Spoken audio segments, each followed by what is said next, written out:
Kan kita mak kita suruh cakap, bangun tak hari.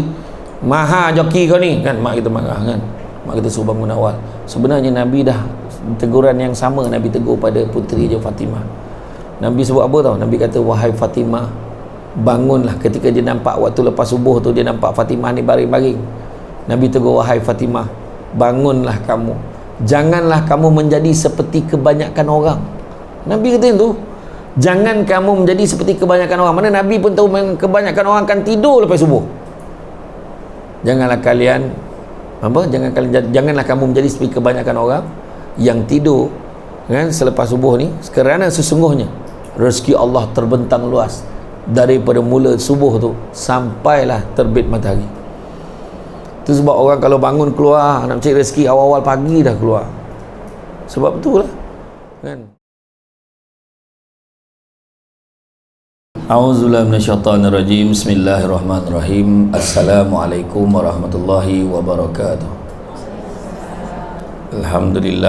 Alhamdulillahillazi arsala rasulahu bil huda wa dinil haqqi liyuzhirahu ala dini kullihi walau karihal kafirun walau karihal musyrikun walau karihal muslimun. Subhanaka la ilma lana illa ma 'allamtana innaka antal alimul hakim.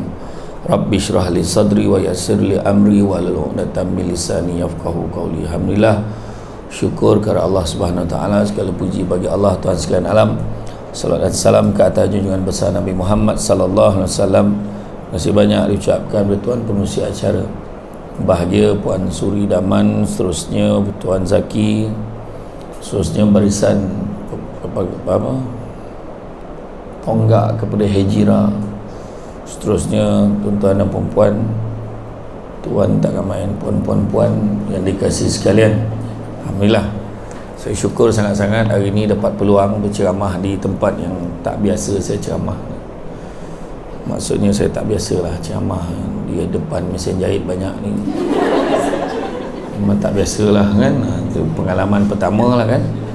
Pengalaman pertama saya ni memang penceramah alam sekitar. Apa yang saya nampak tu saya sebutlah kan? Tahniah lah, tahniah. Di sebalik ni macam ni rupanya keadaan di balik tabir kan, di ansang heroes dalam bahasa orang Seremban sebut kan hero yang tidak wira yang tidak didendangkan kan, rupanya ni lah tenaga-tenaga penggeraknya. Tahniah lah. So tajuk kita hari ni adalah tentang keberkatan keberkatan. Jadi bila cerita tentang mencari barakah, berkat, barakah dalam kehidupan, dan bila sebut barakah ni, kita bila ceramah kan adalah bagi maksud dulu kan, maksud tajuk. Barakah ni ada yang cakap Pondok Ustaz Kazim, betul lah tu kan, barakah. Berkat pula orang Johor kata laut kenduri buat balik, pun betul jugalah kan. Tapi bila sebut keberkatan dalam kehidupan ni, maknanya berkat itu adalah merupakan segala benda-benda yang baik, walaupun sedikit tapi berkembang, itu berkat. Contohnya kan, dia bermula daripada kecil je, simple je, mungkin dalam beberapa mesin jahit aja, ataupun jahit sendiri pakai tangan.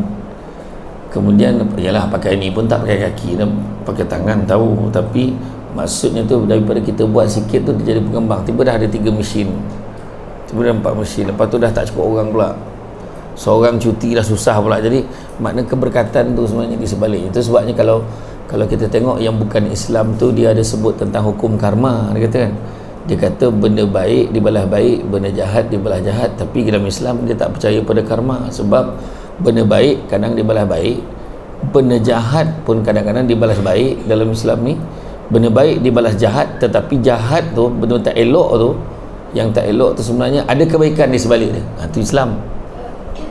Contohnya lah kan, kita tiba dilanda musibah. Mana orang cakap musibah benda tak baik. Apa musibah dia?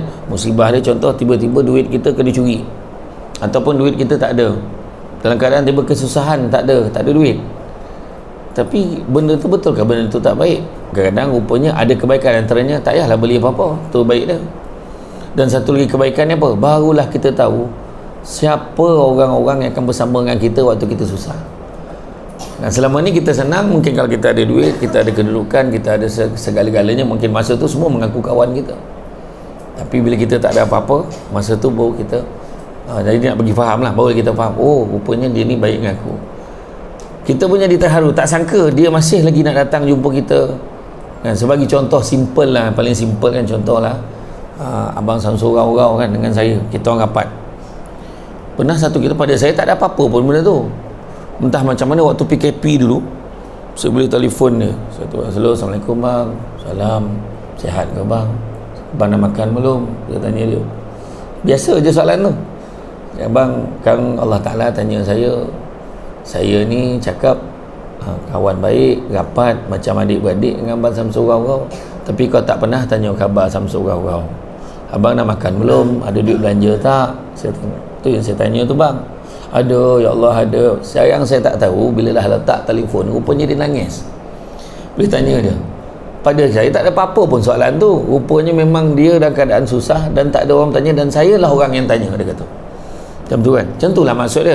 Kadang kita rasa benda tu susah, bukan semua benda yang susah tu tak baik. Accident kan, mana orang cakap accident tu baik, tapi kebaikan rupanya tak payah pergi kerja, contoh lah kan, tak payah pergi kerja, tak payah pergi duduk rumah berehat, mungkin macam tu sebab kita tak berhenti bekerja. Suruh cuti tak nak cuti, suruh rehat tak nak rehat, akhirnya dah sakit baru dia rehat kan. Contoh macam Puan Suri lah, dia tak berehat, ke sana kemari, fikir nak buat apa duit banyak entah. Orang cakap macam tu lah kan, orang cakap macam tu, ada orang cakap, bukan saya cakap ni contoh kan. Dia sekejap pergi networking ni, fikir nak buat macam ni, nak kembangkan macam ni, nak kembangkan macam tu, sudahnya Tuhan bagi dia demam baru dia rehat, contoh lah kan. Tu pun nak keluar kat lagi tu, kau dah marah kat lelaki, dah rumah mokak lah kan. Contoh lah kan. Macam tu, macam saya lah, hari tu ceramah, tiba-tiba dapat sakit, tak sihat, alhamdulillah dia kata, tak payah pergi ceramah kan. Jadi macam tu lah antaranya. Jadi berkat ni kalau kita tengok diambil pada perkataan barakah, dan kalau kita tengok mengambil berkat pula adalah dikenali sebagai tabaruk. Ambil tabaruk daripada tu kan, keberkatan daripada itu. Sudah tentulah berkat yang ditanya ni bukanlah maksud barakah yang sebut tadi kan, masyarakat Jawa tu bawa lauk balik, tu bukanlah kan. Tapi itu pun sebenarnya ialah dia datang tak ada bawa apa-apa, balik bawa lauk, tu yang jadi dapat berkat tu. Nampak tak? Ya Allah berkat hari ni kan, memang malas masak gitu kan. Jadi satu hal lah. Oleh itu berkat ini kita boleh gambarkan sebagai bahagia, beruntung, bertambah dan berkembang. Kepada yang menyalin, saya ulang balik, berkat, beruntung, bertambah dan berkembang. Zaman Nabi dulu ada seorang sahabat nama dia Abu Hurairah. Abu Hurairah ni kalau Nabi sebut, dia terus ingat, dia terus hafal. Jadi siapa yang tak menyalin ni, saya anggap dia saudara dengan Abu Hurairah. Macam tu kan, macam tu tuan-tuan, senang kan, payah bawa 6 balun macam tu kan. Kata kau apa payah nak dapat Samsul debat, tetap mengangur tengok ke bondo kan, macam tu lah ya. Tak kan. Tak saja, tak, dia dah ada record, nanti kita boleh tengok balik sebab saya jawab bagi pihak ya. Macam tu. Jadi maknanya bahagia, beruntung, berkembang dan bertambah. Jadi berkat ini kalau ikut Ar-Raghib Al-Isfahani mendefinisikannya sebagai keberkatannya itu ialah tetapnya kebaikan ilahi dalam sesuatu. Nampak tak? Contohnya sesuatu tu anak lah katakan, dapat anak tak ramai, seorang, tapi tetap kebaikan pada anak tu. Anak tu baik, anak tu dengar cakap, anak tu tak nyakitkan hati, anak tu cerdik, semua kebaikan ada kat budak tu. Bila dah besar pula tak lupa kat mak dia, tetap kebaikan dalam anak tu. Nampak tak? Itu sebab penting kita cari makanan-makanan ni, rezeki ni yang berkat. Ya ayyuhallazina amanu, wahai orang-orang beriman, bertebaranlah kamu di atas muka bumi Allah ni dan carilah rezeki yang halal. Maknanya wajib cari yang halal kan. Itu sebabnya, dan nak dapat berkat ni kita kena tengok apa, jangan lupa satu perkara. Sekarang ni kita dalam musim apa ni, sekarang tengah sibuk buat ceramah, buat program sempena apa ni sekarang? Korban dah sudah kau tak habis lagi melantak lagi korban tu. Tak cerita apa lain. Apa mana sekarang? La ilaha illallah, pilihan raya pula kau cakap. Awal Muharram. Produk kau orang sendiri hijrah. Kau tu pun kau tak ingat. La ilaha illallah. Untuk darah fikir daging korban buat benda. Tak. Bila sebut musim, sekarang musim hijrah, ada satu perkara yang paling penting dalam hijrah. Nabi kata tidak ada lagi penghijrahan selepas Fathu Makkah. Nabi kata tak ada lagi dah. Tapi yang ada cuma dua je, iaitu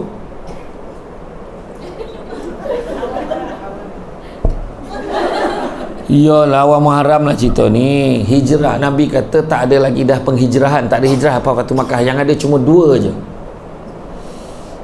Tak apa, jangan biasa pencamah kalau tanya dia jawab balik semula, jangan risau. Saya pernah ceramah kat satu masjid kat Pilah tu, masa tu ceramah Maulud makcik, apa maksud selawat makcik? Seorang makcik tu nyaut, nak ceramah lah, tanya pula tu. Kau marah lah, kau sebab kau tak jawab macam tu kan. Samsing makcik tu kan. Jadi Nabi kata tak ada lagi penghijrahan selepas Fathu Makkah. Yang ada cuma niat dan jihad. Tu yang Nabi kata. Tak ada lagi dah hijrah ni. Kita berpindah, yes, tetapi kadang kita berpindah tapi perangai sama je. Niat tu. Kalau orang tu attitude problem, kita dah kenal dah beberapa pekerja dah berhenti daripada sini. Dia memang kerja nak senang, datang susah sikit dia berhenti. Betul? Lagi satu dia ingat nak copet naik gaji je. Orang Malaysia ni memang macam tu. Kalau boleh tak nak kerja tapi gaji nak tinggi. Kalau boleh tak nak kerja tapi gaji nak tinggi. Mana datang kerja macam tu? Kan? Kau ingat yang duduk kursi yang lain daripada kita tu, yang pangkat dia tinggi tu, kau ingat duduk ya duit dia banyak tu? Tak, banyak kau jual sebelum ni. Sampai ni tengah relax-relax ni. Kan? Kan? Ya. Saya tak cakap saya siapa. Macam tu lah kan. Jadi makna kata sekarang ni niat tu penting. Niat jihad. Sebab apa jadi niat dan jihad? Rupanya niat tu pun susah. Contoh kita katakan, cuba kau ubah perangai kau. Kita cakap ni, cuba kau ubah perangai. Orang yang tak boleh terima ramai dia, apa hal pula? Aku okey, masalah kau. Kita marah. Niat dan jihad. Sebab pentingnya kalau nak dapat berkat, yang pertama tadi adalah aspek niat. Contoh, kalau kita beli handphone, kan benda pertama sekali yang kita akan usik adalah apa dia? Jawablah, tak apa. Benda pertama kau akan usik apa? Kamera je lah. Aku silap orang aku tanya ni. Benda pertama yang kita akan usik, kita akan hari pertama kita dapat, kita akan usik setting dia, volume dia punya brightness dia punya keadaan. Kau boleh buka-buka main kamera kau tanya dia. Hidup kau kan, kan? Main phone memang kita akan letak volume dia, nak volume macam mana, caller ringtone macam mana. Kalau dia telefon bunyi rimau, dia telefon bunyi ni kan, teng bos telefon. Dia tahu dah bos telefon kan, bini yang telefon macam tu kan. Jadi dia dah letak setting. Saya nak tanya soalan, adakah setting ni kita usik hari-hari? Tak kan? Tak, okey. Tapi lepas tu contohlah kita dah buat brightness terang lah, sebab kita ni memang jenis tak nampak kan. Lepas tu selang 2-3 bulan tiba-tiba kelabu skrin tu, kat mana kita akan betulkan? Kita akan betulkan balik setting tu. Maknanya macam tu juga niat. Mula-mula kerja tu, benda pertama sekali kita akan sentuh adalah niat. Apa sebab aku kerja? Ada orang dulu datang, aku janji dapat kerja, aku tak kisahlah, janji kerja. Itulah tujuan dia masuk dulu. Okeylah ada kerja. Tapi kalau dia letak macam tu, biasanya tak lama. Janji nak kerja. Jadi kalau sepanjang ada kerja balik, dia tinggalkan lah.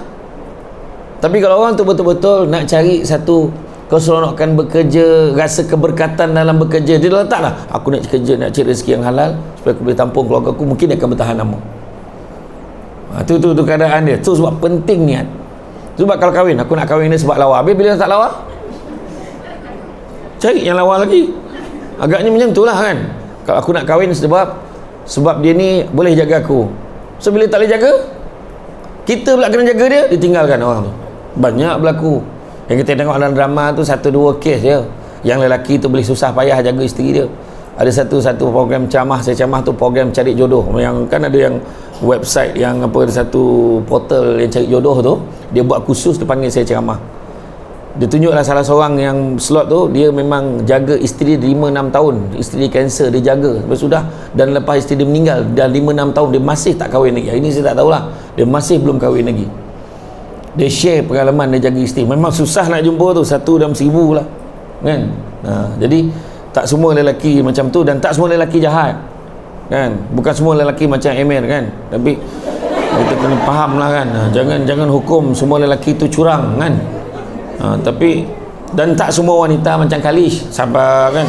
Tak, saya tak tengok orang share dalam TikTok macam tu lah kan. Tapi macam tu lah. Jadi makna kata niat tu penting.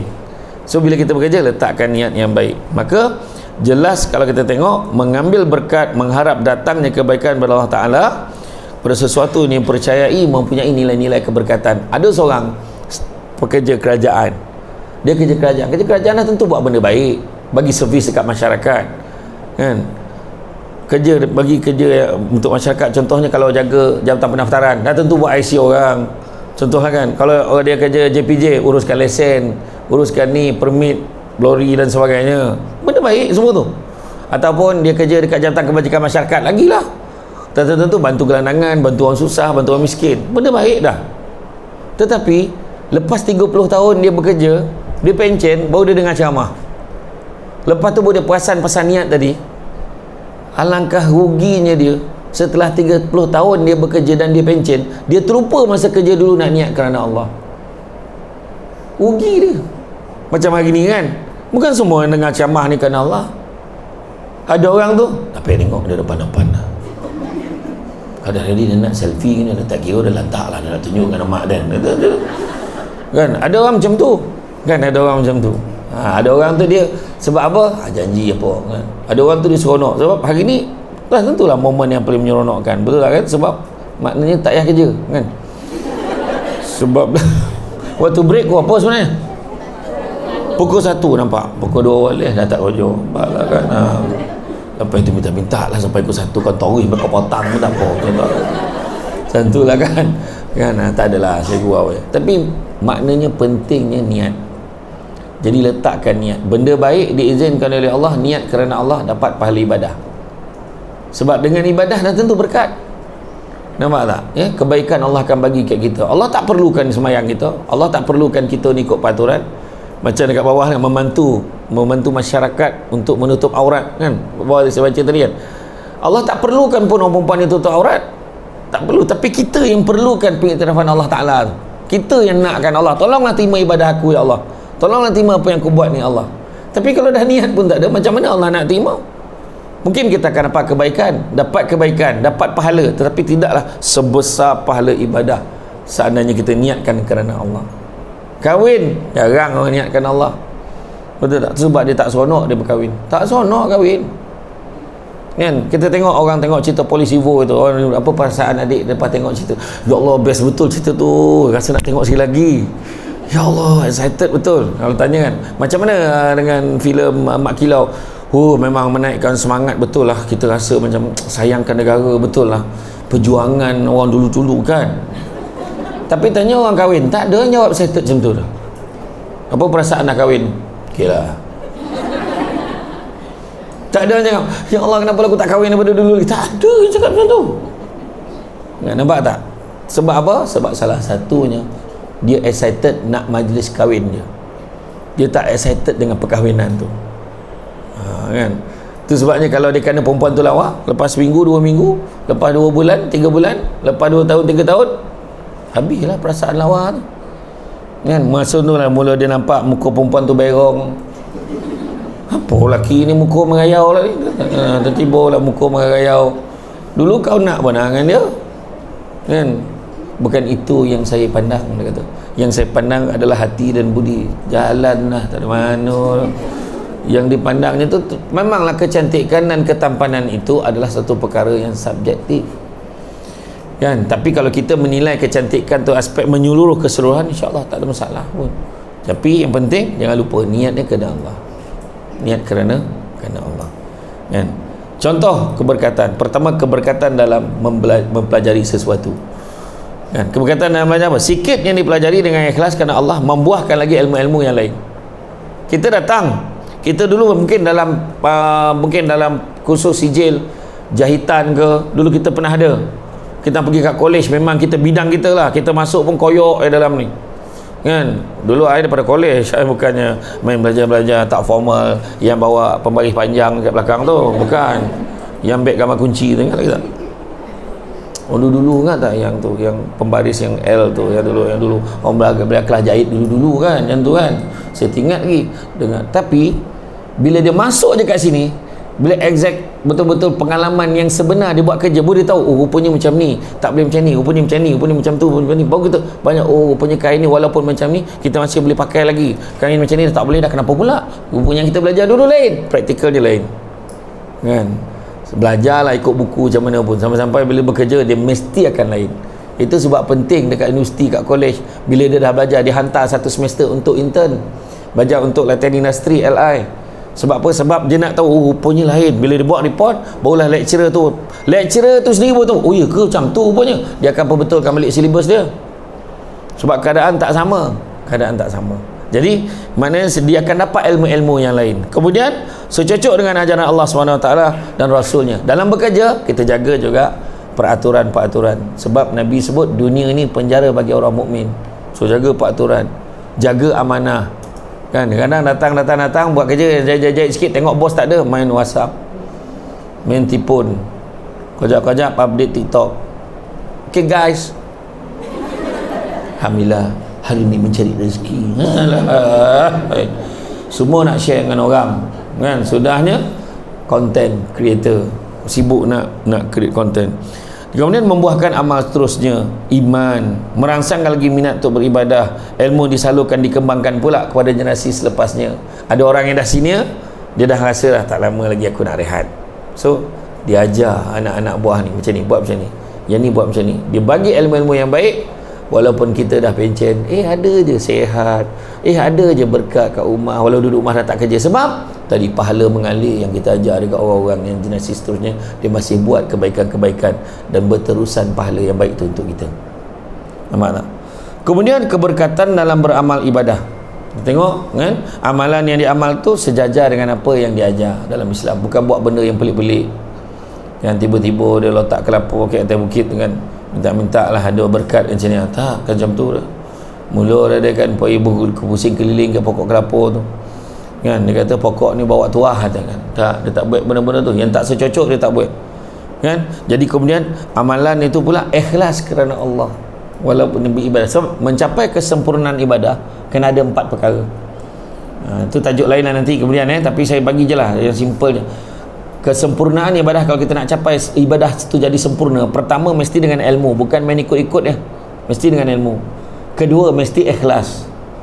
Ketiga mesti ada perubahan pada tindak tanduk dan perangai, dia jadi lagi baik lagi perangai dia, bukannya lagi teruk. Dan yang keempatnya dimulakan dengan niat. Sekali lagi cerita pasal niat, inna a'malu bin niat. Tak ada orang semayang tu niat nak makan nasi dah, tak ada niat dia. Aku ni kadang ada juga yang niat ni, aku ni semayang ni mesti bos aku nampak, mesti bos aku cakap aku baik, contohlah kan, nak tunjuk kat orang. Jadi maknanya perbetulkan 4 perkara kesempurnaan ibadah. Macam tu nanti kita huraikanlah dalam tajuk lain, maknanya kena panggil lagi lah ni. Macam tu. Kemudian amalan itu pula membuahkan hasil yang selari dengan kena Islam. Makna sejajar, praktikalnya kita buat tu sesuai, bukannya pelik-pelik kan. Kita tengok orang semayang kan pelik-pelik, ada orang semayang macam ni, dia tarik belakang dulu sampai ke depan, ada untuk Allah tarik macam ni, dia guru silat buat ke kampung berbunga-bunga dah kan, macam-macam kan. Kita tengok kan, kalau kita pergi, siapa yang dah masa pergi tanah suci, pergi umrah, pergi haji, dia tengok ada negara-negara tertentu bila dia angkat tahiyat akhir tu kan, asyhadu la ilaha illallah, apa tu pusing-pusing macam ni. Kita lah yang tengah macam ni tengok pokono tu ternampak pun bergorak-gorak kan, dah habis pahala kita ni, kena khusyuk tak dapat dah bergorak pula dah kan. Dah macam-macam lah. Ada orang tu dekat semayang tu awak halo salah berburak dah macam tu kan. Sebab kita pun tak boleh nak cakap dia tak betul ke apa, sebab lain mazhab ni lain pegangan dia. Cuma kita tengoklah, sebab kita ni nak mendatangkan hasil yang selari dengan kehendak agama kita. Kemudian terasa manisnya beribadah. Itu berkat. Dia rasa seronok beribadah. Dia tak ada sebarik lah semayang liko, baru semayang zuhur tu tidak, semayang asar pula lah, kan? Yang seorang tu malah period sepanjang tahun period. Jantan lah tu.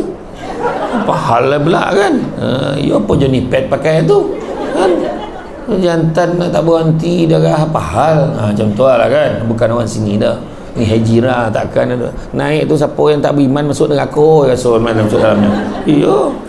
Dalam ni beriman bertakwa saja dalam ni. Kan macam tu lah. Hijrah tu kan. Suka tengok komeh teratur susun elok. Ke baru komeh ni? Kan sama serban nak datang ambil kau komeh tu kan. Macam mana nak tahu kan. Eloklah bonang tu susun togak pun sama. Biasa tu kau berong tu tak memang macam tu, macam tu hari-hari. Okeylah. Ke baru komeh cakap. Memang macam tu. Yalah kan. Percayalah kan. Betul lah tu. Saya tengok pun betul jujur. Sini tak nipu dah ustaz. Tuan-tuan tak pandai nipu dah. Ni ya kan. Kemudian lahirnya ibadah itu setelah kita mempelajarinya dengan sebenar-benar. Kata kan mesti dengan ilmu, bukan main ikut-ikut aja. Kan ingat tak kisah yang ada orang asli tu. Dia dengan DO tu dia dapat naik pangkat. Kan dia pun seronok lah, dia bawa lah ketua suku kaum, ketua orang asli tu, Tok Batin tu, mari ikut saya Tok, saya hari ni nak belanja Tok makan. Kenapa tu? Dia kata mari ikut saya, jom saya belanja makan. Saya belanja makan kat hotel, saya tak biasa makan hotel. Tak apa, ikut aja. Apa saya makan kan Tok makan lah. Dia pun pergi sampai kat hotel tu, dia ambil kan buffet tu, dia ambil pinggan, orang tu ambil pinggan, ambil nasi, letak ayam, dah letak ayam, letak ikan, dah letak balik ikan tu, tak jadi ikan tu, dia pun letak balik ikan tu, dia ikut apa tu. Oh tak sayur, tak kicap, mana letak sambal macam, lepas tu duduk pap, lepas tu dia baca doa dengan Tok Batin pun doa kat sini, lepas tu dia makan, dia pun makan betul, sama betul lah makan. Lepas tu di hujung tu dia pun panggil budak waiter tu, dia pun panggil dua orang datang. Yang seorang dia kata kan biasa macam ni lah, dia tolong ambilkan cungkil gigi. Yang seorang kau ambil apa yang dia ambil dia pun ambil. Lepas tu kan orang cungkil gigi kan biasa dia tutup mulut kan. Dia pun macam tu. Habis keluarlah daripada hotel tu, selesailah balik. Nak balik tu dia pun tanya, macam mana tu? Sedap tak? Sedap, tapi yang last tu tadi keras sikit, ditolan dan cungkil gigi tu. Nampak tak? Tu maksud orang tak ada ilmu. Orang tak ada ilmu macam tu lah kan. Orang buat dia buat, tapi tak faham apa orang tu buat. Orang tu cungkil gigi, cungkil ya, cungkil mana yang tersalit, dia ditolan tu yang betul itu. Si baik bukan bosi, kau bayangkan. Si baik yang tu kan. Manung kawan tu balik kan, sebenarnya dia pun cungkil gigi. Jadi bila kita tak ada ilmu, kita akan jadi macam tu. Dia tak boleh main ikut-ikut, mesti kena belajar. Kemudian keberkatan dalam masa. Keberkatan dengan masa. Berdoa di saat menjelangnya subuh 1/3 malam. Maknanya berkat lah. Berkatnya, keberkatan masa dia tu, dia tak buang puasa. Tu sebabnya orang yang tidur, yang saya dulu masa kawan saya selalu camat, dan camah saya ada sebut. Ada seorang sahabat saya masa di UiTM dulu. Dia tidur kan 2 hari tidur kan. Bukan tidur 2 jam dah, 2 hari. Bayangkan punya kuek dia tidur, berapa banyak kelas dia tak pergi. 2 hari tidur. Orang biasa bangun dah pukul berapa dah, dia tak. Dia bila dia bangun tu, hari apa dia tanya. Bayangkan dah. Memang kawan tu, tetapi bila dia dah habis, dia bekerja dekat satu kolej swasta, kemudian dia sambung belajar balik semula. Alhamdulillah hari ni dia dah bergelar doktor. Doktor lah, belajar sampai ke overseas dia, bagus dia kan. Jadi nak beritahu perangai lah, saya bila sebut pasal tidur memang saya ingat kat dia. Saya tak nak sebut nama dia, nanti dia tahu saya cakap pasal dia kan. Jadi kita berdoa, kita manfaatkan masa kita tak buang masa. Setiap masa tu kita isikan dengan perkara bermanfaat. Macam ni lah, kita tak ada lelek apa tu, bermanfaat. Salin, hafal, yang tak salin tu dia hafal kan macam tu kan. Kemudian ada yang record. Yang paling hana tu dua-dua record, tulis cina ada tak arah nampak tak kan. Dah tahu nak merekod, bawa lah tripod kan, baru dia tahu iPhone ni elah magang lama pula macam tu kan. Siapa suruh kan. Kedai gadget kan banyak kelilingnya, boleh letak stand tu, dapat record tu. Bukan selalu tengok Samsul Bab. Saya tak cakap orang sini dah. Tak terasa pula. Kan macam itulah kan. Kemudian dia tahu adanya masa-masa yang makbulnya doa, kan. Itulah siapa yang nak dimurahkan rezeki dia, kan. Nabi ada pesan, kalau siapa nak dimurahkan rezeki ni, jangan tinggalkan dua amalan ni. Nabi kata, yang pertama sedekah subuh, yang kedua solat sunat 2 rakaat sebelum subuh. Bangun pagi tu solat sunat dulu. Bila azan subuh tu masuk Allahu Akbar kan, boleh je kita solat sunat dulu. Kalau kita kat rumah, solat sunat je, jangan tinggal. Tapi kalau dah bangun lambat, jangan dah pukul 1, dekat pukul 1 tu kan, tengah hari baru bangun, punya toruk ponek semalam nak kerja shipment tu kan, ponek tidur toruk apa tu kan. Yang pertama sedekah subuh, yang kedua tu solat sunat 2 rakaat sebelum subuh. Sedekah subuh ni simple lah sekarang, tak semesti pergi masjid, ambil nombor-nombor akaun, senaraikan masuk dalam phone kita. Hari ni send RM1 lah, transfer dekat masjidnya RM1, transfer kat sini RM1, besok tu transfer kat mana yatim dia RM1. Ambil je nombor akaun tu. Sebab apa? Nabi kata apa? Sesungguhnya Allah sangat suka hambanya kalau beramal walaupun sedikit tapi berterusan. Itu yang penting. Ni kau bagi RM1,000 langsung tak bagi dah. Dah RM1,000 dah, kepap dah. Dah tu dekat nak bagi RM1,000 tu, tak bagi dah. 10 tahun lepas tu sebut dia RM1,000 tu. Dah bagi dah RM1,000 dulu. Ada 10 tahun dah ni. Contoh kan. Jadi keberkatan ni. Kan. Jadi kemudian begitu juga kalau satu lagi ada satu Nabi pesan, Nabi berwasiat pada para sahabat. Ini ramai jarang pencamah beritahu ni. Nabi berwasiat kepada para sahabat, selagi mana kalian hidup, kalian jangan tinggalkan 3 amalan. Nabi pesan, yang pertama jangan tinggalkan yang pertama jangan tinggalkan yang pertama yang orang nak nyalin apa benda aku gamar tengok orang nak nyalin tak sabar betul, dia nak nyalin lah kan. Yang pertama jangan tinggal jangan tinggal puasa sunat yaumul abid, puasa sunat hari putih. Puasa hari putih ni setiap bulan Islam 13, 14, 15. Setiap bulan 13, 14, 15 kecuali hari-hari tasyrik. Macam Zulhijjah tak boleh lah kan. 13, 14 tu kita tak boleh. So 13, 14, 15 setiap bulan. Itu pertama. Kedua, jangan sekali-kali kalian tinggalkan selagi kalian hidup solat sunat duha paling kurang 2 rakaat. Jangan tinggal. Dan yang ketiga, selagi mana kalian hidup, jangan kalian tinggalkan solat sunat witir sekurang-kurangnya 1 rakaat setiap kali sebelum kalian tidur. Kita salah witir pun bulan puasa baru jumpa kan. Makna buat setiap malam 1 rakaat aja, 1 rakaat aja buatlah, insya-Allah berubah hidup kita.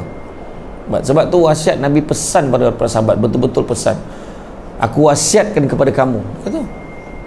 Jadi maknanya kalau kita pernah dapat soalan baca, kita baiklah kan. Kemudian makbulnya doa antara azan Jumaat dengan selesai khutbahnya. Makbul doa khasnya di musim Ramadan. Makbulnya doa ketika melakukan ibadah haji, khasnya ketika melakukan wukuf di Arafah. Ni dah sudah itulah. Maknanya kita ambil tahu ni tentang masa-masa yang mustahak ni. Macam hari ni kan, ramai yang puasa. Kan? Jadi saya kena kuatlah ketabahan saya bila nampak air ni kan. Jadi sebab hari Senin kita puasa sunat, tapi saya tak puasa saja cerita kan. Ni hari ni lah Isnin dengan Khamis ni saja. Puan Suri dah mula rasa bersalah, kenapa letak itu, tanyalah dia puasa ke tak. Tak ada, saya tak puasa ni, saja nak bagi rasa bersalah kan, saja. Saya memang pandai dalam bab-bab tu kan.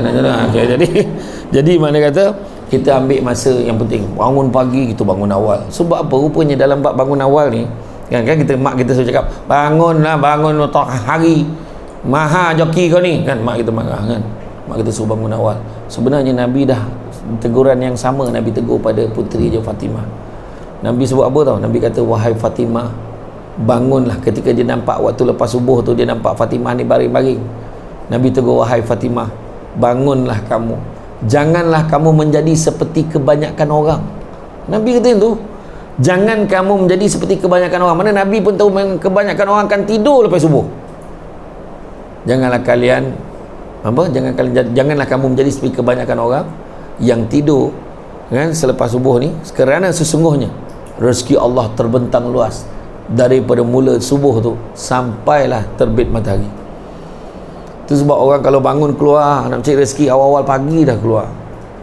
Sebab itulah kan, selain pada mengelak jam tu kan, bila mengelak jam sebenarnya, bila kita niat cari rezeki bukan niat mengelak jam, lebih berkat perjalanan kita.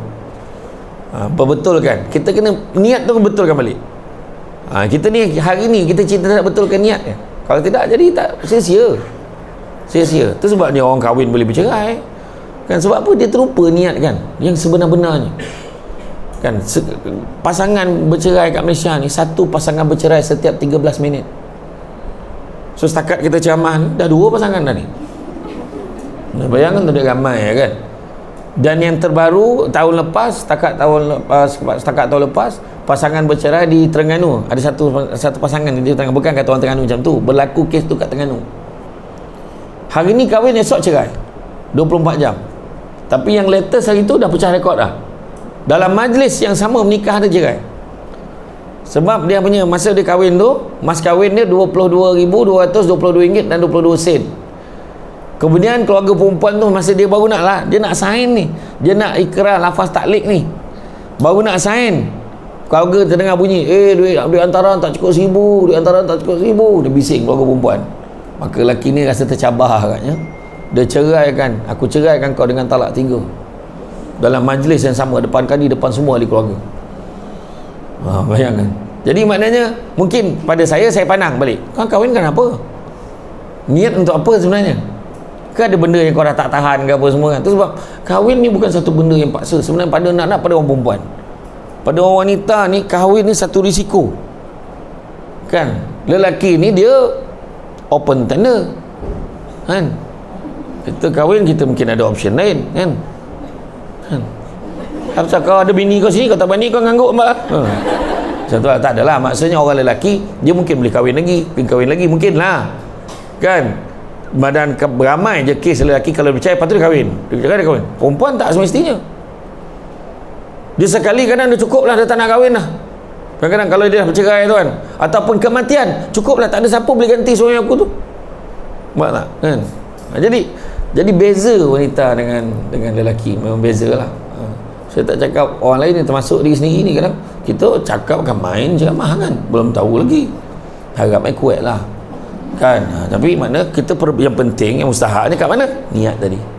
So kalau kita rasa niat kita dah tersasar, ambil balik handphone tu, perbetulkan setting.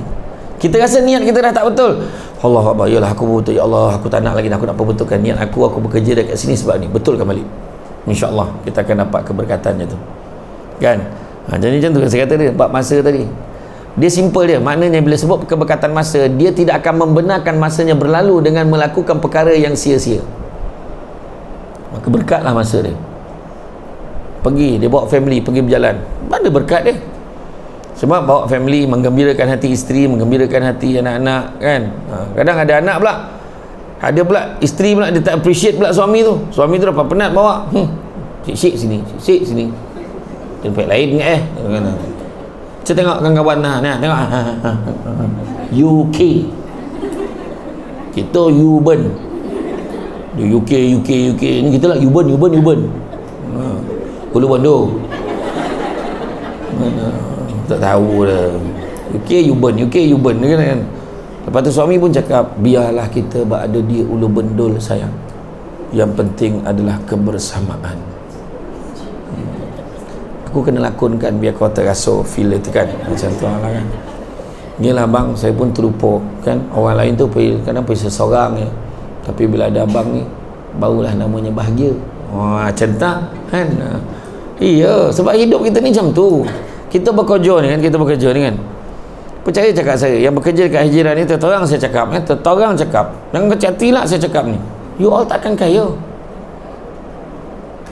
Saya nak tengok muka santap kan, tahu tak cakap dah, tahu tu tak, bukan maksud saya tu. Sebab jadi berjamah pun takkan kaya, maksud dia apa tu, sebab kaya tu subjektif.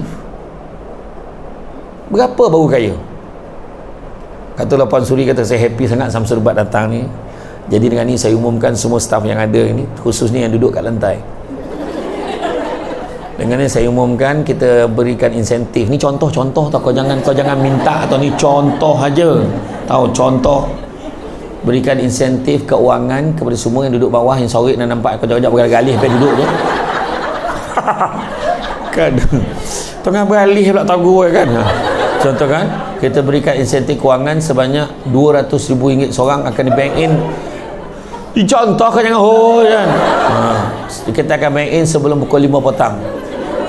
Sekejap, terang saya nak tanya, Kak, RM200,000 dah kaya belum? Orang tanya dia, kau lah jawab. Coba dengar kan, Kak yang tudung biru tu, rasa kaya belum? Ya dah, belum ni dah.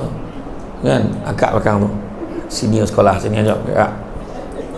Kak, rasa dah kaya belum? RM200,000. Belum. Macam mana? Tapi bagi nak tak? Nak. Belum kaya. Kalau ada jawab kaya tadi, memang pun sudi bank in kan? Tapi tak ada.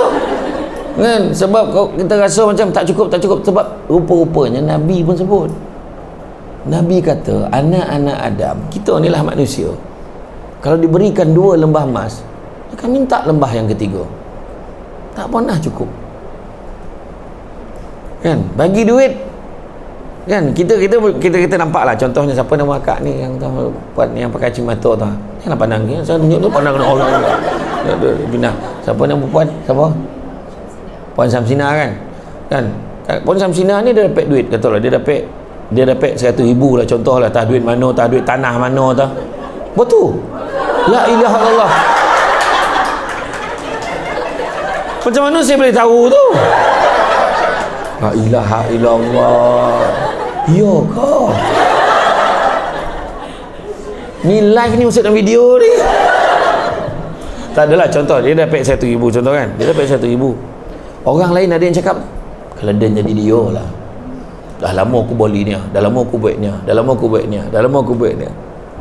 Dia kata kan, sebab kita tak dapat duit tu, kita yang tercakap macam tu. Sampai kat Samsina pula disimpan dalam USB. Tu tak pek dah, kau cakap lah, dia simpan. So dia paning-paning, so senang dia pakai duit tu, kata kan, dia simpan.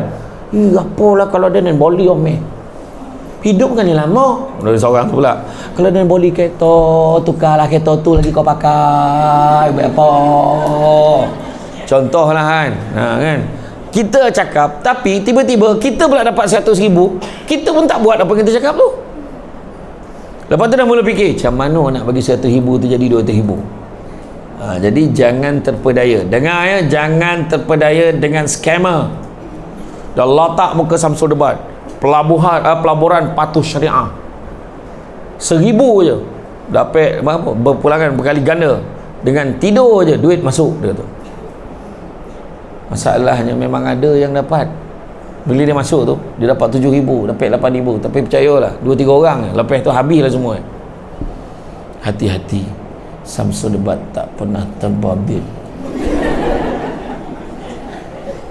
dengan pelaburan, skim-skim pelaburan seperti itu. Jangan tanya lagi dah, tu gambar-gambar tu bohong. Dia letak gambar ustaz-ustaz lain pun sama ya. Jangan nak terpedaya lah dengan benda-benda macam tu ya.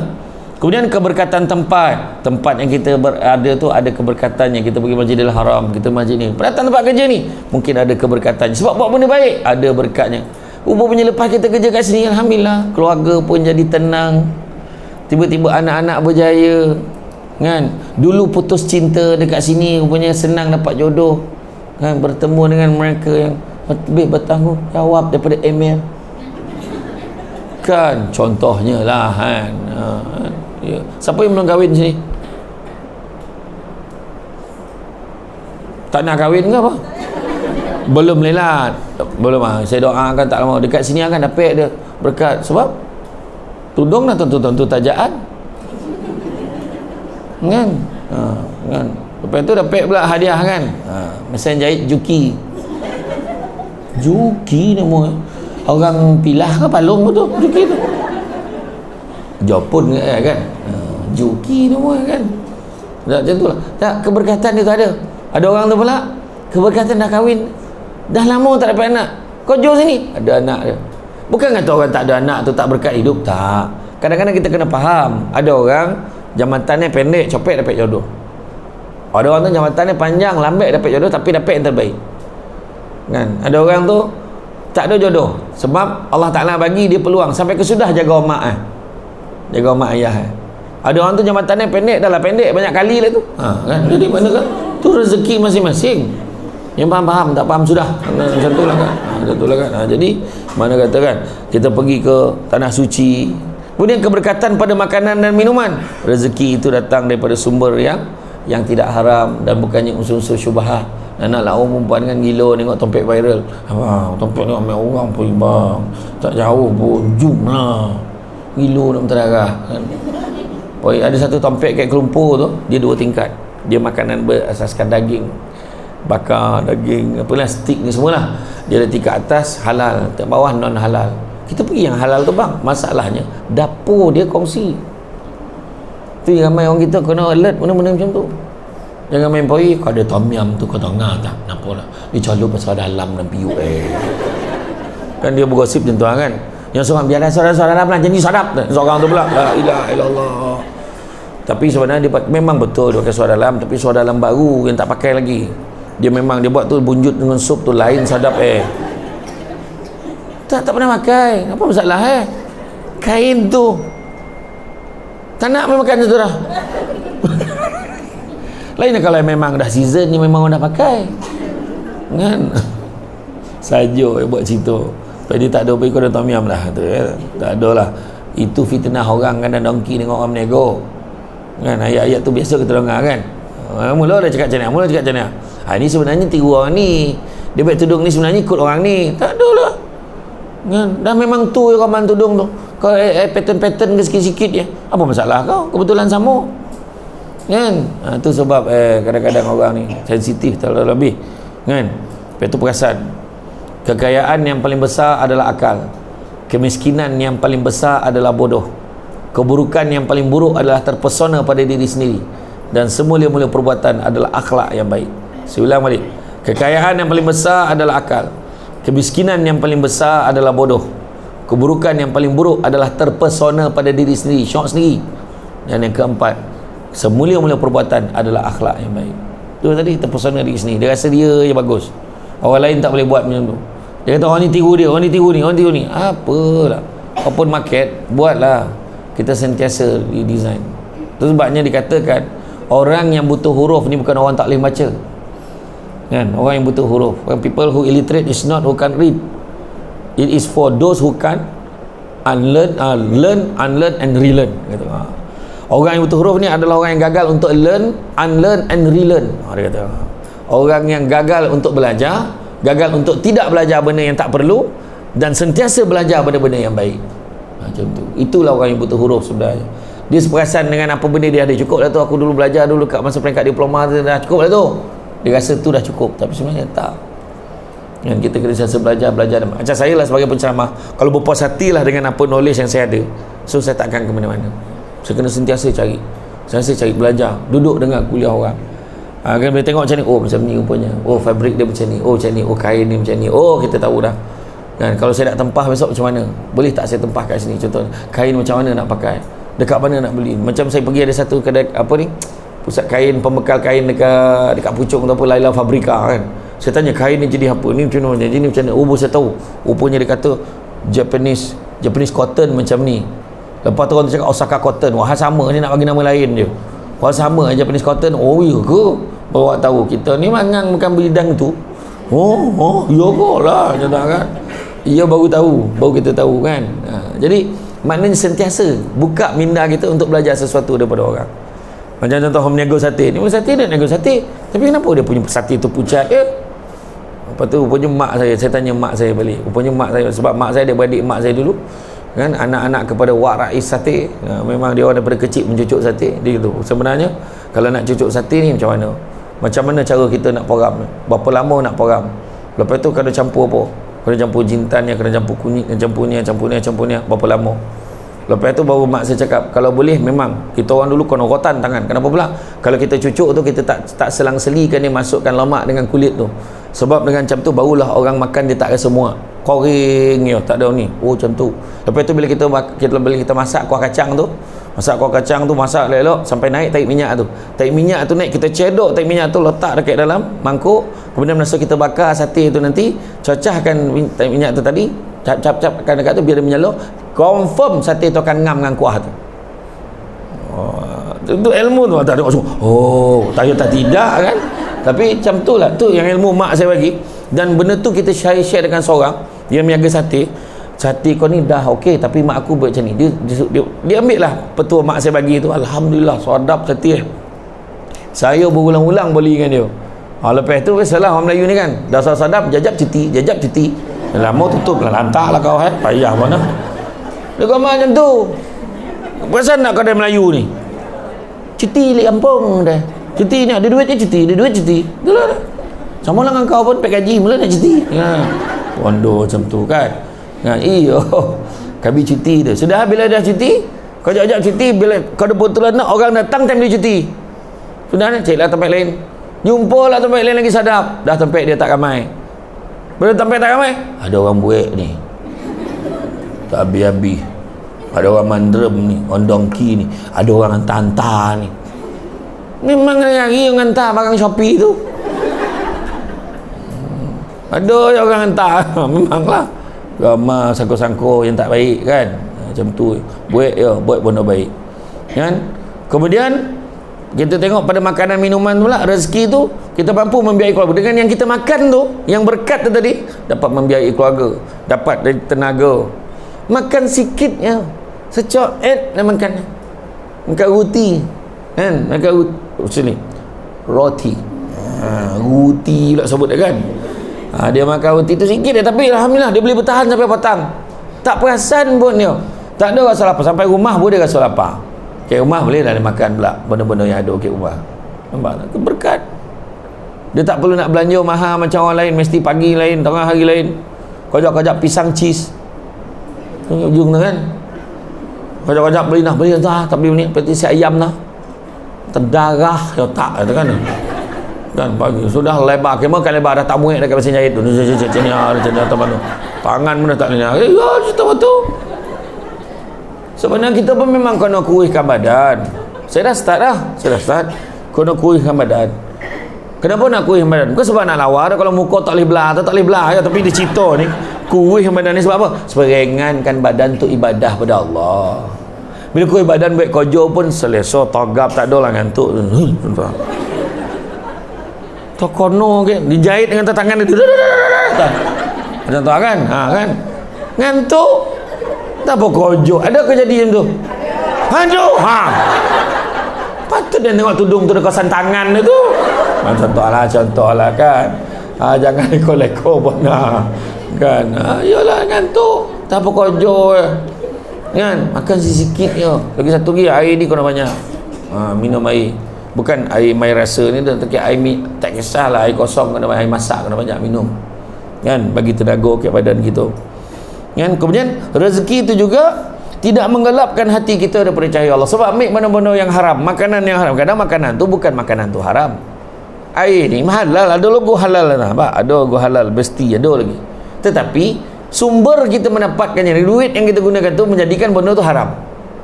Itu cerita dia. Itu sebabnya mustahak kita kena jaga betul. Halalan thayyibah, halal lagi baik. Jadi dia tidak menjadikan kita golap nak menerima cahaya daripada Allah SWT.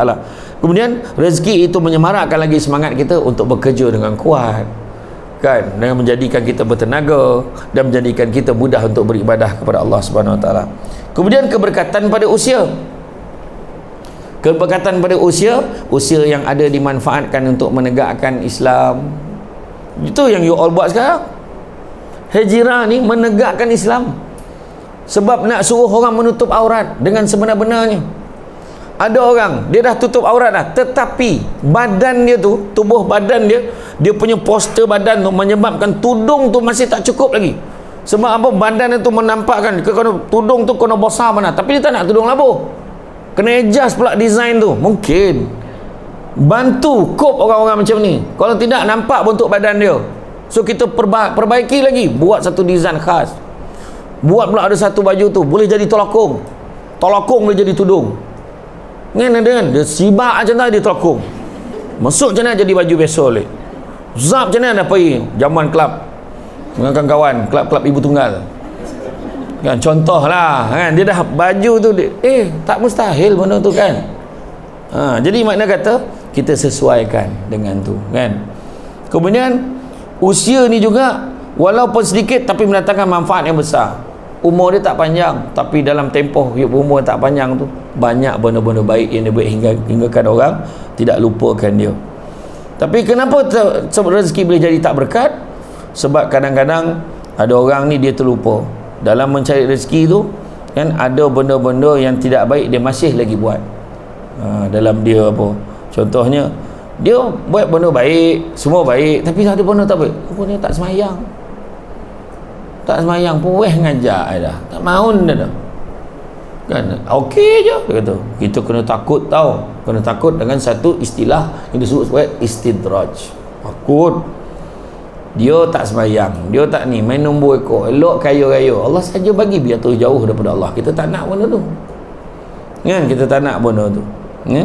Jadi keberkatan dalam perkahwinan pula kan, perkahwinan kan, semua dia rasakan tenang, sakinah, mawaddah, warahmah. Sakinah rasa cenderung, rasa tenteram.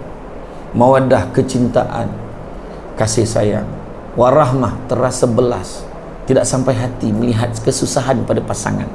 Nampak isteri nak masaknya, cukup wahai isteriku, usahlah kau masak. Apakah ini tandanya kita akan makan elok? Tak, kita tidur saja. Sah tak berguna tu jantan kan, ingatkan dia lah kan. Tak, tapi maksudnya maknanya dia tak sanggup tengok isteri dia susah. Dah, jom kita pergi makan kat luar. Hari ni abang belanja. Abang ni kan, tak apalah, biasa masak sayang, bukan selalu pun. Abang nak juga tengok isteri abang merasa satu menu yang luar biasa. Malam ni kita makan dekat satu jalan tu, dekat tepi jalan tu kan, segala binatang masak. Yo ko. Iyo. Landak, napuh, uso, kancing, ayam belando semua. Iyo ke bang? Iyo. Yang ikan sungai tu ada, patin, baung semua ada. Ya Allah, bang. Tak mahal ke? Apa warna lah untuk kasih sayang yang kau dah bagi kat abang selama ni? Macam tu lah. Rasa bahagia tak macam tu? Bahagialah kan. Iya, tu sebab dia rasa tenang. Bukan tak ada masalah, mana ada rumah tangga tak ada masalah? Semua rumah tangga mesti ada masalah. Kau jangan terbabit dengan bagi komen dekat dalam media sosial untuk perkahwinan artis. Kau marah dah, sudahlah, tak gunanya jantan, kau lopeh lah dia, sudahlah kau penyakit lah kau ni, psycho lah, apa benda ni, kita pun belum tahu. Dan pada artis tu saya dah nasihatkan dah, kalau keluar dari mahkamah kau, kalau wartawan tanya, jangan kau terburu-buru bagi statement. Macam mana tadi dalam mahkamah, macam mana tadi? Terima kasih semua yang hadir, terima kasih banyak. Saya minta semua tolong doakan yang terbaik untuk kami. Okey, jumpa lagi. Assalamualaikum. Macam tu ya.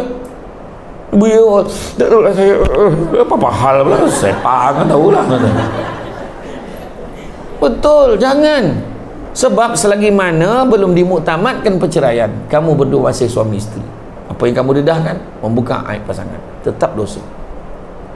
Nampak tak? Dalam mahkamah, habis dalam mahkamah. Dalam bilik unit cara, dalam bilik tu je settlekan. Dahlah lain orang yang buat, lain orang yang kono.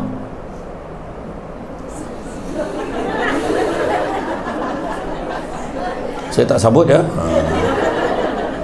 Kau yang sebut kan, macam itulah ya. Jadi mana kata jangan, sebab semua ada masalah, cuma yang penting cara kita menyelesaikan masalah. Rumah tangga bahagia, suami balik rumah, sayang abang masaklah. Saya tahu kan hidup abang macam mana kalau tak nampak muka isteri abang sehari kan. Abang kau tak nak gali-gali pun kau happy tak kau cakap? Tentu kau suka kan. Kita nak keadaan macam tu, cuma tak nampak. kan. Abang ni cubalah memanjur sikit dah tapek dah. Lelaki macam tu, ada lelaki macam tu, tak romantik langsung kan. Ataupun suami balik, ni ambil ni voucher spa Muslimah ni. Kenapa pula kau pergi ni cuci rambut, massage, pedicure, manicure semua pergi baik. Abang, habis anak abang jaga pergi Sabtu ni. Abang ni susahkan abang. Tok susah mana pun abang booking kau bayarlah sini. Kau ngajar berjantan ni. Tak adalah bandar bayar dah. Abang ni ngapa tadi? Ya, bahagia kan. Ataupun suami balik, sayang, baju air kita minum sama. Dah lama kita tak minum sama. Abang bawa balik kuih ni, kuih lambang kasih sayang kita. Mana kuih lambang kasih sayang abang ni? Kuih apa abang bawa? Kuih kapel. Kuih kapel? Mana tu kuih kapel? Tu ketinggal dalam tu. Kuih cakui. Kuih kan contoh kuih tu kan, kuih kapel tu contoh. Contoh kan. Kuih kapel namanya. Lah baru tahu. Bersilang tangannya nyok kan. Tak. Bahagia tak rasa? Bahagia. Betul tu cakap tu, dalam perkahwinan bahagia. Ada masalah diselesaikan bersama. Anak sakit, kita fikir macam mana rawatan kita nak buat. Cari jalan penyelesaian. Ada je jalan ni. Maknanya kita jangan risau. Kan kebahagiaan bukan mana tak ada masalah. Keberkatan dalam pekerjaan, kita dapat meningkatkan produktiviti dari masa ke semasa. Dan begitu juga berkat sesama manusia. Kita menjalinkan hubungan yang baik dengan orang. Kita bukannya nak cari untung. Mana orang cari untung? Dapat untung, alhamdulillah. Kalau boleh memanglah nak untung, tapi bukan itu matlamat utama. Tapi matlamat utamanya dalam saya kata tadi, ibadah dan juga membuat kebaikan. Saya cerita ni satu situasi. Saya dulu waktu saya lepas pada universiti, ketika peringkat diploma, saya habis diploma. Saya dulu ambil diploma in public admin di UiTM di London, Alur Gajah, Melaka. Lendu. Habis di London dulu. Kemudian saya kerja. Saya kerja masa tu, saya kerja dekat syarikat British Bakersfield yang Berhad. Syarikat British Bakersfield tu salah satu daripada cawangannya ada dekat bangunan Seremban Parade tu dulu. Jadi kita buat sale, jual air cooler, jual water heater kan. Lepas tu kita jual apa lagi satu, adalah barang-barang elektrik lah. Tetapi benda tu memang killer produk lah, sebab kita dapat jual. Masa tu saya masuk dalam 15 hari bulan. Saya masuk kerja 15 bulan. Saya bantu. Bayangkan dalam kedai ni, dalam shop lot ni, dekat office ni di Seremban, saya seorang je Melayu, yang lain semua Cina. Jadi dalam masa 15 hari saya dapat jual ni berapa ratus unit. Masa tu basic 800, jadi saya dah dapat half, 400 je. Kemudian saya dapat bonus setiap satu barang tu saya dapat RM50, ada dapat RM100. Tengok berapa saya closing berapa. So dapat total 400 tadi, campur lagi lebih kurang 420, dah 820. Sebab sekarang saya chief target, kalau kita lebih 150 unit kita dapat bonus 150. Kalau lebih 400 unit, lebih 300 unit, kita akan dapat 500 bonus. So saya dalam tempoh 15 hari, saya dapat masa tu dapatlah 1,400 lebih, dekat 1,500. Pada masa tu besar lah, setengah bulan dapat 1,500. So disebabkan itu, dia offer saya, nak tak kita hapuskan you punya basic, kita terus bagi you commission tinggi. Saya ambil, ok. Saya tu masuk executive level, gaji saya tak sama, sebab kita makan commission ni. Lepas tu dia hantar saya buat dekat Expo Bukit Jalil. Lepas tu hantar dekat Ipoh Parade. Masa kat Ipoh Parade tu buat sale. Memang antara customer saya masa tu, saya ingat Zarina Zainuddin, Diana Yusof, saya ingat lah masa tu. Orang lama kenal lah, orang baru tak kenal. Nampak anak dah tua kan, macam tu kan. Tapi masa saya buat sale tu, alhamdulillah saya dapat bawa balik berapa? 3,000 lebih, 4,000 lebih. So kadang cecah, kebanyakannya 5,000 lebih. 3-4 bulan saya buat benda tu. Masalahnya, nak beritahu, saya campur dengan kawan-kawan ni Cina, dengan saya sama, tak semayang, tak apa semua. Betul. Ni cakap dengan aku ni. Jahil masa tu kan, budak lagi lah, orang kata muda lagi lah. Lepas tu, yang menyentuh hati saya tu, tersentuh hati saya, bila saya pergi ke makan malam kan. Bila makan malam, dia orang ni yang Cina-Cina ni ikut saya. Kesian sebab dia tahu kita tak boleh makan bab satu. Babi lah, aku tak faham. Saya pergi dekat kedai mamak tu, makan kat kedai mamak. Bayangkan 7 Cina ni dengan saya makan kat kedai mamak. Nampak muka tu, muka tak puas hati lah makan. yang buat sale sama dengan saya ni beli makan lah, ayam ke kari ke makan lah. Yang seorang tu sampai bongkak, Mr. Ho nama dia. Ingat dia Ho. Sampai bongkak lah dia punya ni, leher ni dia makan bono tu panis kan, kari tu dia tak biasa hari-hari makan kan. Sudah lama tak dapat ibau, dia kata. Dia nak juga babi tu.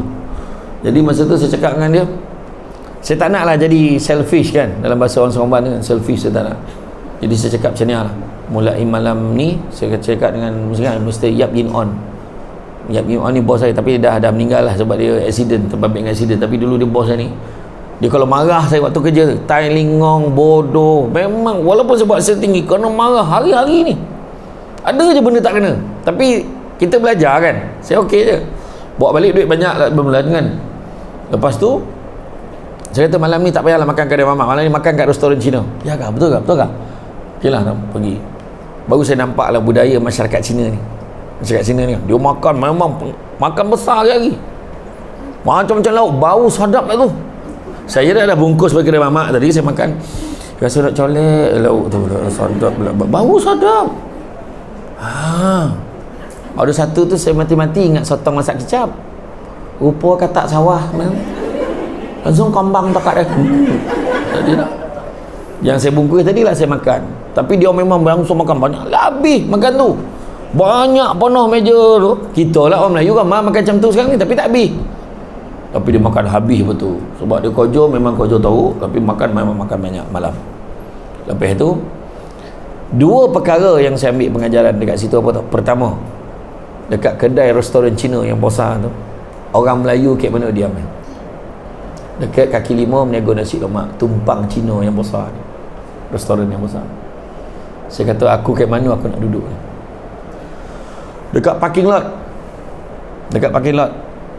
Bila nak parking, orang Melayu yang mak fit ganja ni berobot-robot, bertumbuk-tumbuk sebab nak kerja RM1 upah sebab jago parking. Bergaduh. Kat mana level kita? Kita kena ubah ekonomi orang Melayu Islam. Masa tu saya terfikir, kalau aku kerja dengan apa, dengan sahabat-sahabat ni kan saya kata saya takkan dapat mengubah nasib bangsa saya kata. Saya fikir macam tu lah. Dan kemudian satu lagi pengajaran, yang ketiga. Saya ingat lagi saya order air Milo Ice kan. Dulu saya minum lagi lah, sekarang dah putih susu tak minum dah. Kalau minum semua kopi teh Nescafe kan. Jadi saya order Milo Ice, tapi rasa bukan rasa Milo Ice, tapi rasa chocolate ice. Faham tak maksud saya? Maksudnya pokat batu bancuh dan memang sedap. Dan saya cakap apa? You bancuh toke ni pekat-pekat macam ni, you tak rugi saya kata. Itu yang ayat saya kata tadi. Tahu apa yang kata? Toke, dia panggil kita toke kak. Toke, kita meniaga hari ni rugi, besok boleh untung balik. Esok untung, hari ni rugi. Itu biasa. Tapi satu kali you punya customer lari sampai bila-bila pun dia takkan datang lagi. Maksudnya tu kata kita meniaga ni, kerana kita kena fikir, kita bukannya nak cari apa, tapi networking. Kita nak cari hubungan baik dengan orang tu. Ingat, saya nak bawa satu lagi contoh, Mr. Rodney. Dekat siapa yang pernah beli kereta Toyota atau tengok kereta Toyota dekat Seremban, dia punya showroom kereta Toyota kan, ada seorang nama dia Rodney. Dulu showroom Toyota tu dekat Jalan Templar tu, dekat ujung, sekarang jadi BMW. Dulu Toyota. Saya pernah dulu masa saya kerja government, makin kerja jadi pegawai cabuk makin kan, naik motor Honda Cup, pergi tengok kawan-kawan saya ajak pergi, jomlah tengok, aku nak pergi ambil kereta ni. Saya pun ikut dia. Saya pun tengok kereta ni, Allah, bila lah aku boleh pakai kereta ni. Tapi datang yang Cina ni, nama dia Rodney. Dia kata, abang macam tak apalah, saya tengok, tak apalah, kita faham lah, komitmen banyak kan, tak ada hal lah, mari sini mak, saya tunjukkan. Dia semajak saya masuk dalam kereta. Kenapa? Tak apa, saya tak ambil. Tak apa, mari sini lah, saya tunjuk. Ni kereta ni bawa tu macam-macam. Cuba you try duduk sini, tengok okey tak? Cuba you try adjust dulu. Lah, betul lah, sedap lah, kan. Tak apa bang, sekejap tunggu. Kenapa? Dia pergi ambil kunci. Ustaz, bawa. Saya tak mau belilah. Tak apa, ya bawa lah apa. Masuk pak, lepas tu, bang mari sini duduk. Dia pun bagi air. Tak apalah bang, saya pun kebetulan tak ada customer, saya mau layan dulu lah kan. Tak apa, nanti bang bila besok-besok bila you ada rezeki, you mau beli, you cari saya. Tu dia tu. Saya masa tu kan, saya lepas tu tak lama, dalam 2-3 bulan lepas tu saya datang lagi tau. Saya pergi tengok lah, dengar ada kereta baru, tengok, saya tak beli pun. Abang Samsul, marilah, dia kata. Apa jauh-jauh, sinilah. Tak apa, tengok-tengok je. Sinilah. Lepas tu dia bagi saya air, minum. Macam, okey, mau beli kereta? Tak adalah. Yalah, sekarang yang ekonomi pun tak ada apa-apa baik, tak ada apa-apa baik lah. Itu interest pun sudah tinggi. Dia dekat itulah. Tapi tak apa. Mari sekejap tu. Jangan kita test lah ni kereta. Bawa lagi. Dia layan saya macam saya nak beli kereta tu. Sedangkan saya bawa motor Honda Cup tu, NU 502, 40 km sejam paling laju. Wallahi ni bukan bohong dah. Nak tunjukkan kan. Tahu tak apa saya cakap kat saya? Kalau aku beli kereta besok, aku akan cari Rodney. Saya cerita masa tu, tahun bila tau? Tahun 2000, saya pergi jumpa dia tu tahun 2004-2005. Yang saya tengok kereta tu. Tahun 2016 baru saya beli kereta dengan dia. Berapa tahun? 11 tahun. Dia ada boleh. Sampai ni ada boleh tu. Dah berapa biji Toyota saya beli dengan dia. Beli jual ni, beli dengan dia. Beli ni, beli dengan dia. Company saya pun beli kereta pun beli dengan dia. Dia uruskan semua. Tu saya kata, bayangkan. Tapi susah nak cari Melayu yang macam tu. Masalah kan. Tu cerita tu. Sedangkan dia bukan ada untung apa pun, tapi dia kata networking. Saya cakap, I sebut nama you tau dalam ceramah. Saya sebut dalam ceramah untuk ejen-ejen insurans tu, saya sebut nama dia. I sebut nama you. Ya kah? I pun tak ada masa tengok lah. Ya, you sebut lah. I punya nama. Alah, tak ada apa lah Abang Samsul. Okey je lah. Saya bisnes. Biasalah bisnes mak kita tolong-tolong orang. Kasih hati syok dia kata. Tu dia sebenarnya. Ya, memang inspiring lah saya cakap kan. Dia cara dia bekerja. Cuma bezanya kita ni sepatutnya lagi baik pada dia. Sebab kita buat kerana Allah, bukan kerana kita dah untung. Kan, benda baik ni, hijab ni nak bagi ke orang. Kan, dan kadang orang biarlah orang tu pakai sebab fashion, tapi tak ikhlas buat apa? Jangan cakap, biar dia mula dengan fashion. Tapi bila dia dah pakai, dia tengok sendiri muka dia, lah. Menurih sikit muka dia tengok dalam cermin dia. Kalau tidak, muka ramai landak tak cukup makan, kombang macam tu kan. Dia pakai, elok pun. Kan? Bukan tak tahu ni, buka tudung masing-masing macam pesen ni. Pagak dia lui, ada separuh dah tak ada pun, ada je dah. Macam mana? Kan, dia kadang-kadang kan. Kan, tak adalah. Mana kadang kita cakap sebenarnya tujuan kita kerja kita betulkan. Dan akhirnya hidup kita ni, sebab saya sebut tadi kan, takkan kaya kan, saya kata. Hidup kita jangan sibuk nak mengejar kaya, tapi kejarlah bahagia. Kerana satu hari nanti kita akan sedar bukan semua perkara boleh dinilai dengan harganya. Hidup jangan nak kejar kaya, tapi kejarlah bahagia. Kerana satu hari nanti kita akan sedar bukan semua perkara boleh dinilai dengan harganya. Deep tak? Deep kan? Deep betul. Nabi sebut tentang tadi kan, anak-anak Adam bagi 2 lembah emas, dia akan minta lembah yang ketiga. 2 lembah emas, bukan 2 beg, bukan 2 guni, 2 lembah. Nabi kata akan minta lembah yang ketiga. Tu sebab orang kaya tu tak berhenti-berhenti kau jawab pahala tu. Tak cukup kau duit kau. Nampak tak? Kan? Macam tu lah. Jadi tanda-tanda keberkatan rezeki, pertama, sikit rasa cukup, banyak boleh kongsi. Faham orang perempuan? Sikit rasa cukup, banyak boleh kongsi. Faham tak? Alhamdulillah. Jadi beza faham dengan setuju tu. Faham tak? Setuju tak? La ilaha illallah. Cuba sangka baik, sangka buruk tak habis-habis. Kongsi benda baik contoh apa? Ada benda maklumat kita dapat share dengan orang. Macam hari ni ada makan kan, rasa-rasa tak habis, kongsi. Sebab banyak. Ada jenis makan sikit dengan ada banyak dah. Nak mampu pun dah makan tu kan. Jadi kongsi. Yang kedua, rumah tangga rasa bahagia dan tenang. Tu tanda-tanda berkat rezeki. Macam tadi, jalan tu pegang tangan, keluar tu kan nak sama-sama kan, nak bongi bang, nak cik barang dapur, kau tak boleh tengok dah senang kan. Kata ni lah nak beli barang dapur, geram bergaduh dia tu. Tapi dia tenang. Abang apa ni bang, nak beli barang sikit. Ingat saya tak nak tanya abang tadi kan, abang memang dah ready dah nak beli barang. Hari-hari memang bang standby nak beli barang. Kau khabar lah, kau beli kodai tu nak pindahan ke sini tu kan. Ni nyindir ke apa? Tak ada lah kan. Pada yang tak berkat tu bergaduh kojo. Naik kereta, cepet lah, lambat, tap tap tap tap tap tap tap tap tap, bocor lah tayar. Kau lah pencor ni. Dah elok dan tak keluar, kau nak keluar dah bocor tayar dah. Mana tahu dia dah gaduh kan. Tapi kalau orang yang berkat rezeki ni tap tap tap tap tap tap tap. Alah bang, bocor lah tayar ni, semua salah saya kan. Bukan kita minta kan. Dah turun. Kenapa lah? Turun. Cek ni. Dah pegang tangan abang. Dah lama kita tak jalan sesama pergi ke pasar. Tak adalah jauh mana, dalam 35 km macam tu kan. Sampai ke pasar dia dengan ikan roman lebih kurang dah. Tapi bahagia dia tak bergaduh. Elok jalan dengan berburak dia. Bang ingat tak dulu masa kita jatuh motor? Sini lah tempat lah helmet tu pun dah dulu ya. Dia nampak tak? Dia berjalan, dia kongsi balik memori tu kan. Kedua, rumah tangga rasa bahagia. Yang ketiga, anak-anak berjaya dalam bidang dia. Nampak tak? Anak bayang dapat nombor 1 dalam kelas, gembira dah. Anak-anak dapat nombor 1 dalam subjek tertentu pun dia rasa happy dah. Anak dapat anugerah pakaian terbersih dalam kelas, ya Allah, bahagia Ustaz. Nak celebrate dah tu. Kadang-kadang apatah lagi bila anak berjaya. Anak-anak ni tiba-tiba konvo, ya Allah, mak meniti betul, ya Allah, anak kita dah konvo dah bang, ya Allah, tak sangka anak kita konvo bang. Suami pun cakap, kau sabar sikit ni, konvo tadika ni. Kau beria benar ni, pahal kau. Konvo tadika makan gaung. Kan budak tu dah pakai rok, pakai apa kan. Sangka anak kita tak boleh.